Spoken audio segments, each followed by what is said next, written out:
সরকারি স্কুল চ্যানেলে আপনাদের স্বাগতম। আজ আমাদের আলোচ্য বিষয় হবে ভাগ। যাকে আমরা ভাগ অঙ্ক বলে থাকি, সেটা নিয়ে আমরা আজ আলোচনা করব। আমি এখানে প্রথমে একটা কথা বলে দিতে চাই যে যদিও আমি এই ভিডিওটা ৪টা ভাষাতে রেকর্ড করতে পারি, তথাপি আমি আমাদের ঘরোয়া ভাষা যেটা আছে, আমাদের কাছাড়ি যেটা ল্যাঙ্গুয়েজ বলে থাকি, সিলেটি ভাষা যেটা, তো সেটাতেই আমি রেকর্ড করার প্রাধান্য দেব। কারণ আমাদের যে সরকারি বিদ্যালয়ে যে ছাত্রছাত্রীগুলো আসে, সেগুলো তো আমাদের ওই সিলেটি ভাষাতেই তাদের ঘরে কথাবার্তা বলে থাকে। এবং আমরা বিভিন্ন ট্রেনিংয়ে অথবা যে সরকারের যে শিক্ষা নীতি আছে, সেগুলোতে আমরা পেয়েছি যে মাতৃভাষাই একটি শিশু প্রাথমিক পর্যায়ে যে শিক্ষা লাভ করবে তা মাতৃভাষাতেই হতে হবে। তো মাতৃভাষা যদিও এটা বাংলার একটা উপভাষা আমাদের, এটা কিন্তু তার মধ্যেও অনেকটা ব্যবধান রয়ে গেছে। এজন্যই আমি এই সিলেটি ভাষাতে অনেকগুলো এগুলোকে ডিকোড করে দেবো আর যে গাণিতিক ভাষাগুলো বা আমাদের বাংলার যে বইয়ের যে ভাষা আছে, সেটাকে আমাদের সিলেটি ভাষার সঙ্গে যে অমিল যেটা রয়েছে সেটা মিলানোর চেষ্টা করবো আর সেটা। তো আমি শুরু করছি। তো প্রথমে আমরা কিতা করতাম, আজকে বাঘ অঙ্কটা বোঝার চেষ্টা করতাম। বলতে বাঘ জিনিসটা কিতা, ভাগ হইতে একটা জিনিস বা একটা জিনিস আছে, মনে করো কোনো এক জায়গাত রাখা, মনে করো ৬টা জিনিস আছে বা ৫টা জিনিস আছে, মনে করো নাও ৬টা জিনিস আছে। ১টা, ২টা, ৩টা, ৪টা, ৫টা, ৬টা। ওই যে ৬টা জিনিস আছে, এই ৬টা জিনিসরে আমারে কইল যে ২টা ২টা করে ভাগ করো। তে আমি প্রথমে এই ২টা লইলাম, এই ২টার একটা ভাগ হইল। এরপরে আমি এই ২টা লইলাম, এই ২টার একটা ভাগ হইল। তারপরে আমি আরো ২টা লইলাম, এই ২টার আরেকটা ভাগ হইল। তো এখানে ভাগ কয়টা হইল? এখানে আমি পাইলাম একটা ভাগ, এখানে আরেকটা ভাগ পাইলাম, আর এখানে আরেকটা ভাগ পাইলাম। ২টা ২টা করে আমার কাছে হইল ১, ২, ৩টা ভাগ হইল। টোটাল আমি ৩টে ভাগ পাইলাম। তো ৬টা বস্তুরই আমি ২টা ২টা করি, যদি জুটে ভাগ করি, তে ৩টা জুট পাইছি আমি। তো ৬ রে ২ দিয়া ভাগ করলে যে ভাগফলটা পাইমু, এটা হইল গিয়া ৩। কারণ আমি এখানে ৩টা জুট বার করতাম পারছি। তো ভাগ অঙ্ক বুঝার আগে আমরা আরো প্রাথমিক আরো কিছু জিনিস বুঝার আছে, ওগুলা আমরা আগে বুঝতে লাগবো। তো ভাগ অঙ্কের আগে শুরুতেই নামতা খুব প্রয়োজনীয়। এখন তো নামতা ছাড়া ভাগ করা মানে সম্ভব নয়। নামতা যদি না জানো, কেউ যদি নামতা না জানে, তাইলে ভাগ অঙ্ক করাটা প্রায় অসম্ভব আরই। কারণ ভাগ অঙ্ক না জানলে কিতা করতে লাগবো, ওই যে পূরণনামতার যে তার টেবিল আছে, বা পূরণনামতার যে এই যে তালিকা আছে, এই তালিকার থেকে দেখিয়া দেখিয়া তার ভাগ অঙ্কটা করতে লাগবে। তো এইরকম অঙ্ক করার কোনো মানে আছে নি? আর এই অঙ্ক একটা করার সময় তালিকাটা পাইতে কেন? তো এর লেগিয়া এই পূরণনামতা তো ১ থেকে ২০ পর্যন্ত মানে কণ্ঠস্থ করতেও লাগবো, এটা যে কোনো উপায়ে। এইটা ছাড়া আমরা ভাগ অঙ্কে আমরা অগ্রসর হইতে পারতাম না, আগ বাড়িতে পারতাম না এই ভাগ অঙ্ক লইয়া। তো ভাগ অঙ্কের কয়টা উম, ইয়ে আছে, পার্ট আছে আরই। যেমন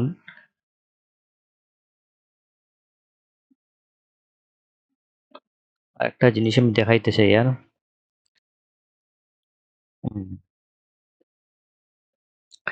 এখন মনে করো একটা প্রশ্ন দিয়া বইল যে 6কে 2 দিয়ে ভাগ করো। এটা একটা গাণিতিক ভাষা, গাণিতিক ভাষা নয়, যদিও এটা আমরা বাংলা ভাষায় লেখা, কিছু সংখ্যা বা অঙ্ক এখানে মিলাইল আছে, কিন্তু এটা গাণিতিক ভাষায় যদি আমরা ওরকম দিলাই যে 6 আর এখানে একটা ভাগ চিহ্ন দিল, ভাগ চিহ্ন দিয়ে দিল 2, তো এটা সম্পূর্ণ একটা গাণিতিক ভাষা। এই গাণিতিক ভাষাটারে আমরা আমাদের যে সিলেটি ভাষায় যদি কইতে চাই, তো এটারে ওভাবে বুঝাইমু যেন 6 থেকে মানে 6 দুইটা দুইটা করি কয়বার করা যাইব। আর এখানে যেটা দিছে যে 8কে 3 দিয়ে ভাগ করো, মানে এটারে যদি আমরা গাণিতিক ভাষায় লিখিতে কিলা লিখমু 8 ভাগ চিহ্ন দিমু আর এদিকে থাকবো 3। তো এটারে আমরা যদি আমরা ভাষায় ডিকোড করি তে কি হইব 8 মাঝে তিনটা তিনটা করি আমরা কয় জোট বানাইতে পারবো। 8টা জোট হইতো, মনে করো 8 মাঝে তো আমি জোট বানাইতাম 3টার 1 জোট হইতো, অত হইল গিয়া 3টায় একটা জোট হইলো, অন্য আরো 3টায় আর একটা জোট হইলো। এখন হইলো কত, 1টা 2টা 3টা 4টা 5টা 6টা হয়ে গেছে, 8টার মাঝ থেকে 6টা হয়ে গেছে, আমার কাছে বাকি রয়েছে কয়টা, 2টা রয়েছে। আর আমার মানে জোট বানাইতাম 3টা দিয়া, কিন্তু ইন্ন বাকি রয়ে গেছে 2টা। ও 2টা হয়ে যাবো কি আর একটা, এটা আমরা আর একটা স্টেপ নেক্সট ভিডিওত বুঝবো। আর এটা অবশিষ্ট রয়ে যাবো, এটা এটা জুট বনছে না। যদি এখানে 9 হয়ে যেত গিয়াতে এখানে আর একটা জুট বনে গেল অনেক, কারণ এখানেও 3টা এখানেও 3টা 6টা আর এখানেও আরো 3টা মিলিয়া 9টা বলিয়া 9টা হইয়া 3টা জুট হয়ে গেল অনেক। এখন এখানে হয়েছে কিটা 8টারে আমি যখন 3টা করে জুট বানাতে গেছি তখন আস্থা জুট বাড়িয়েছে 2টা, এই 3টায় একটা জুট হয়েছে আর এই 3টায় আর একটা জুট হয়েছে। আর এই 2টারে আমি জুট করতে পারতাম না, কারণ আমার 3টায় গিয়ে জুট হয়, এখানে হয়ে গেছে 2টা একটা কম আছে এখানে। তো এইটা আলাদাভাবে থাকি জীব যেরকম আছে ওরকম, এটার অবশিষ্ট বা ভাগশেষ হই আমরা। আর এখানেও যেটা কেস আসলো আমরা যে 6 2 দিয়ে ভাগ করা, দুইটা দুইটা করে জোট বানাইতাম, ওই তো 2টা লইলাম, এখানেও আরো 2টা লইলাম, এখানেও গিয়া আরো 2টা পাইলাম আমি। তো এই 2টাই আমার একটা জোট, এই 2টায় আমার একটা জোট, আর এই 2টাই আমার আর একটা জোট, হইলো গিয়া একটা 2টা 3টা জোট ফেললাম। তো ওই 6 আমি 2 দিয়ে ভাগ করলে 3টা জোট পাইলাম, তে আমার ভাগফলটা বাড়াই গেল গিয়া 3। আর এখানেও আমার ভাগফল কত বাড়লো, 2টা যেহেতু আস্থা জোট পাইছি আমার ভাগফল বাড়াইছে 2। আর ইনো অবশিষ্ট আর একটা 2 রয়ে গেছে গেছে, এটা আমরা আগামীতে আর একটা নেক্সট ভিডিও যেটা আছে আমি বানাইবো, এটার মধ্যে আমরা দেখবো যে এই 2টা কিভাবে আয় এবং তারা খানো বইতে লাগে। অঙ্কর তো একটা ভাগ অঙ্কর তো একটা গঠন আছে না, ভাগ অঙ্কর গঠনটাও আমরা দেখবো যে ভাগটা কোন সংখ্যাটা খানো বইতো। ভাগ অঙ্কর কয়টা আছে, উপাদান আছে, যেমন উপাদান কেতা কইতাম এটারে, কয়টা ভাগ অঙ্কর যে থাকে আর স্ট্রাকচার যেটা, এটা আমরা এই তো আমরা প্রথমে একটা সংখ্যা দিছি না, আমরা 6 2 দিয়ে ভাগ করে আমরা প্রথম যেটা প্রশ্ন আছে, তাই আমরা এটা 6 ওইটা হইলো বাহ্য আমরা।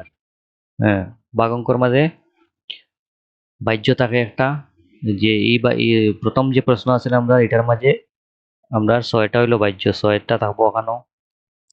আর 2 দিয়ে যে আমরা ভাগ করতাম আছে এই 2টা হইলো আমরা ভাজক, 2টা বইমো আমরা ওখানেও। এই 2 দিয়া এই 6 ভাগ করে যে ফল পাইছিলাম আমরা, ফল কত পাইছিলাম 3 পাইছিলাম, ও ফলটা যাইব না উপরে 3। আর ভাগশেষ আমরা কিচ্ছু আসলো না, আমরা শূন্য লিখতে পারি, কিছু না থাকলে আমরা ভাগশেষ শূন্য। তো এইভাবে আমরা ভাগ অঙ্কটা হইব। আর ভাগ অঙ্কের গঠনটা দেখিয়ে রাখিলাও। বাহ্য যেটা আমরা যেটারে ভাগ করতাম এটা এখানেও বইব। এই জায়গাতে আমরা বইব, মাঝখানে থাকবো হে, প্রথমে তারে লেখা হইব। সর্বপ্রথম আমার বাহ্যটারে লিখবো, এরপরে আমরা এদিকে একটা টান দিব। এই টানটা এরকম সোজা দিলেও হয় অথবা এরকম বেঁকা দিলেও হয় রেকেটের মতো। আর ওদিকে উপরে একটা টান দিব, ওরকম একটা রেখা দিব ওরকম দিয়া। এরপরে আমরা বাজক যেটা থাকবো, যেটা দিয়ে আমরা ভাগ করতাম, ওটারে আমরা ওখানে আমরা সেকেন্ড লিখবো। প্রথম কাজ হইলো আমরা ওটা, নাম্বার ওয়ান কাজ হইলো আমরা ওটা ওটা লিখতাম আমরা। দ্বিতীয় কাজ হইলে আমরা ও টানগুণ দিতাম। তৃতীয় কাজ হইলে আমরা ও বাজক লিখতাম আদারে। 4 নম্বর থেকে আমরা অঙ্ক করা শুরু হইব। অঙ্ক করে করি ফলগুলো আমরা যেটা পাইমু এদিকে লিখবো ভাগফল, আর এদিকে অঙ্ক করা হইব। এদিকে ভাগফল পাইমু, এখানেও কিছু একটা রেস্তা পাইমু আমরা, এক্স ওয়াই রেস্তা পাইমু, পাইয়া এটার থেকে এটারে বিয়োগ করবো, বিয়োগ করিয়া এখানেও আর কিছু একটা পাইমু।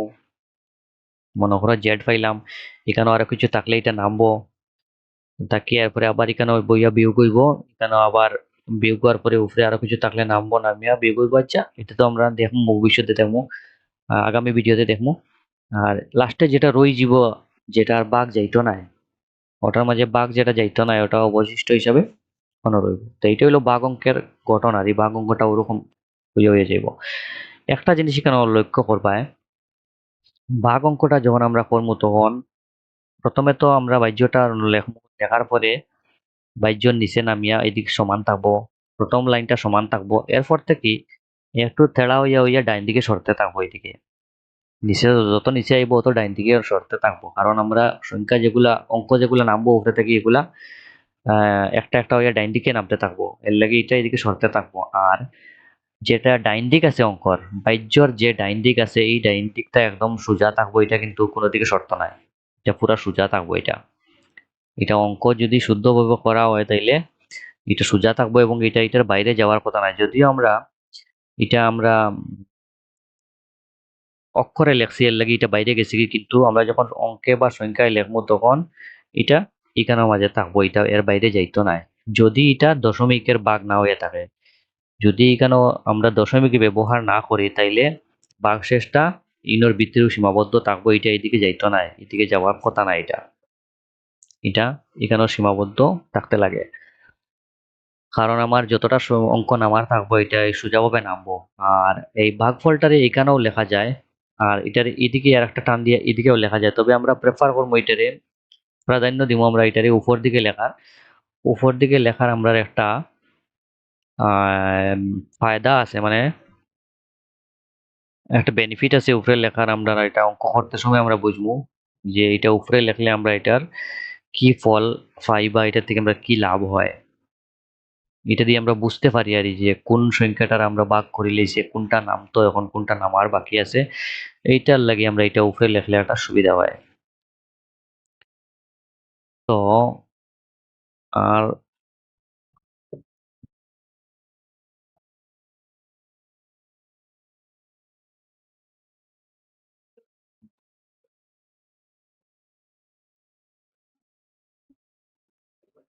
এটা হলো ভাগ অঙ্ক মানে করার পরে যে সূত্র সাহায্যে আমরা অঙ্কটা শুদ্ধ হয়েছে কি ভুল হয়েছে ওটা নির্ণয় করতে পারি। ওটার ফর্মুলা এটা পরে আমরা আলোচনা করবো আবার। আর এইগুলা জাস্ট নাম শুনিয়া রাখো, বা লেখিয়া রাখো, বা বুঝিয়া রাখো। এগুলা আমরা অঙ্কে ব্যবহার হইব, কোনটা কোন জায়গায় ব্যবহার হয় এটা তো আমরা এখানে দেখছি। আচ্ছা, আর এই যে পুরনামতার যে কোটা আছে, মানে আমরা একটা কি 20 কোটা, 20 কোটা পর্যন্ত আমরা পুরা গড়গড়া মুখস্থ করে নিতে লাগবো, কারণ এগুলা ছাড়া আমরা ভাগ অঙ্ক করা সম্ভব হয়ে দাঁড়াইতো না। তো পুরনামতার যদি দ্বারা পাত্রের কাছে না থাকে, তে এখান থেকে স্ক্রিনশট লইয়া এটা শিখতে পারো। আরো এক থেকে 11 থেকে 20 কোটা লাগলে আমি আগামী ভিডিওর দিয়া দিমু। তোমরা নিচে কমেন্টও জানাইবা আমার ছাত্রছাত্রীরা কইয়ারারি। যদি কেউ লাগে তে কমেন্টও জানাই দিবে আমারে, আমি এটা দিয়া দিমু। আর আমরা এই ভিডিওর মধ্যে আলোচনা করার কিছু আছে নি আর দেখি। চিহ্ন তো কইছি, বাঘ অঙ্কের যে চিহ্ন, বাঘ অঙ্কের চিহ্নটা হইলো তোমার এটা। এই চিহ্ন দ্বারা আমরা ভাগ অঙ্ক বুঝি, যেটা যোগ অঙ্ক কইলে আমরা কিতা বুঝি, এই চিহ্ন দ্বারা আমরা যোগ বুঝি, এই চিহ্ন দ্বারা আমরা বিয়োগ বুঝি, এই চিহ্ন দ্বারা আমরা কিতা বুঝি, পূরণ অঙ্ক বুঝি বা গুণ অঙ্ক বুঝি, বুঝায় গুণ করতাম। আর ঠিক সেইভাবে এই চিহ্ন যদি কোনো জায়গায় আমরা দেখি তাহলে বুঝবো আমরা এটারে ভাগ করতাম। তো একটু বড় হয়ে গেছে, নিচেরটা এটা দুইটা সমান সমান অ্যাকচুয়ালি, উপরেরটা যত বড় হইব নিচেরটাও তত বড় থাকবো। তো আজকের ভিডিওত অতখানো তাউক, আর আগামী ভিডিওতে আমরা ভাগ অঙ্কটা কিভাবে করতে লাগে ওটা আমরা আলোচনা করবো। আশা করি সবাই ভালো আছো, ভালো থাকো।